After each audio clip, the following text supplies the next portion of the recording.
For more than 2 centuries, the Golden Horde ruled through fear, tribute, and fire, its shadow stretching from the frozen forests of Russia to the sun-scorched steppes of Central Asia. Cities rose and fell at its command, kings bent their knees, and entire civilizations shaped their destiny around its power. Yet empires built on terror always believe they are eternal, until the moment history turns against them. In the late 15th century, that moment arrived, not with a single scream, but with the slow collapse of authority, the defiance of once broken states, and finally, a decisive confrontation that shattered Mongol supremacy forever. This is the story of the battle that destroyed the Golden Horde once and for all, the final reckoning of a steppe empire that once ruled the world. The Golden Horde emerged from the western conquests of Genghis Khan's grandsons, forged in the chaos of Mongol expansion, and hardened by generations of warfare across the Eurasian steppe. By the mid-13th century, its armies had devastated Kievan Rus', crushed resistance across Eastern Europe,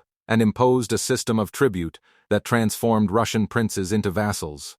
The Horde did not rule by building cities or spreading culture, but by controlling trade routes, enforcing loyalty through violence, and exploiting the political fragmentation of its subjects. For decades, the Khans played Russian princes against one another, rewarding obedience and punishing rebellion with merciless raids that left entire regions in ashes. Yet over time, the very structure that made the Golden Horde powerful also planted the seeds of its destruction. Succession crises weakened central authority, rival Khans fought civil wars, and the vast distances of the steppe made unity fragile. Meanwhile, Moscow quietly grew stronger. Unlike earlier principalities, Moscow learned how to survive under Mongol domination, mastering the art of diplomacy, tribute collection, and strategic patience. Princes of Moscow acted as tax collectors for the Horde, enriching themselves while earning legitimacy. By the 15th century, Moscow had transformed from a submissive vassal into a centralized state with growing military confidence. The Horde, once unstoppable, now faced internal decay, economic strain, and external pressure from rising powers like Lithuania and the Crimean Khanate. The old fear that once paralyzed Eastern Europe began to fade. Russian princes questioned Mongol authority, withheld tribute, and tested the limits of defiance. The symbolic turning point came in 1480 during the Great Stand on the Ugra River, when forces of the Golden Horde and Moscow faced each other without battle, neither willing to strike first. When the Mongols eventually withdrew, it was clear that the psychological hold of the Horde had been broken. Yet the Golden Horde still existed, fractured but dangerous, capable of devastating raids and desperate violence. Its final destruction would not come from passive resistance, but from decisive military confrontation, as Moscow and its allies moved to erase the last remnants of Mongol rule from the map. The final phase of the Golden Horde's collapse unfolded amid relentless warfare, betrayal, and shifting alliances that turned the once dominant empire into a battlefield of its own making. By the late 15th century, the Horde had splintered into rival factions, each claiming legitimacy while undermining the others. Powerful successor states such as the Crimean Khanate emerged, draining manpower and influence from the central authority. The Horde's economy suffered as trade routes shifted and tribute payments dried up, leaving its armies underfunded and its leadership desperate. Moscow, under Ivan III, seized this opportunity with calculated precision. Ivan no longer viewed the Mongols as overlords, but as enemies obstructing Russia's destiny. He strengthened fortifications, reformed the military, and forged alliances that isolated the Horde diplomatically and strategically. The decisive confrontation came not as a single legendary clash remembered by one name, but as a series of brutal campaigns that culminated in the annihilation of the Horde's remaining power centers. Russian forces, supported by rival Tatar factions, struck deep into Horde territory, targeting leadership, supply lines, and symbolic centers of authority. When the remnants of the Golden Horde attempted to reassert control through raids, they were met with organized resistance instead of submission. Battles that once would have terrified Russian cities now ended with Mongol defeat. The final destruction of Sarai, the Horde's capital, marked the irreversible collapse of Mongol political power in the region. No longer able to command loyalty or inspire fear, the Golden Horde ceased to function as an empire. Its Khans were reduced to regional warlords, its armies scattered, and its legacy fractured among successor states that lacked the unity of their ancestors. What made this destruction final was not just military defeat, but the complete erosion of legitimacy. tragedy. The myth of Mongol invincibility, which had sustained the horde for centuries, died on the battlefield alongside its warriors. Russia was no longer a tributary state, but an emerging empire, confident in its strength and prepared to expand eastward into lands once ruled by the Mongols themselves. The destruction of the Golden Horde reshaped the course of Eurasian history, marking the definitive end of Mongol dominance over Eastern Europe and clearing the path for the rise of Russia as a continental power. Freed from tribute and fear, Moscow began absorbing neighboring territories, enforcing centralized rule, and redefining political authority in the region. The fall of the horde also altered the balance of power across the steppe, as successor Khanates struggled to survive in a world no longer ruled by Mongol unity. For centuries, the Golden Horde had acted as both conqueror and gatekeeper, controlling trade between East and West, shaping migration, and influencing cultural exchange. Its destruction did not bring immediate peace, but it ended an era defined by nomadic empire and tribute-based domination. The legacy of the Horde lived on in military tactics, administrative systems, and collective memory, but its political authority was gone forever. The battle that destroyed the Golden Horde once and for all was not merely a clash of armies, but a transformation of history itself, where the age of Mongol supremacy gave way to the rise of new empires shaped by centralized power, gunpowder warfare, and territorial ambition. From the ruins of the Horde emerged a Russia no longer defined by survival, but by conquest, expansion, and imperial identity.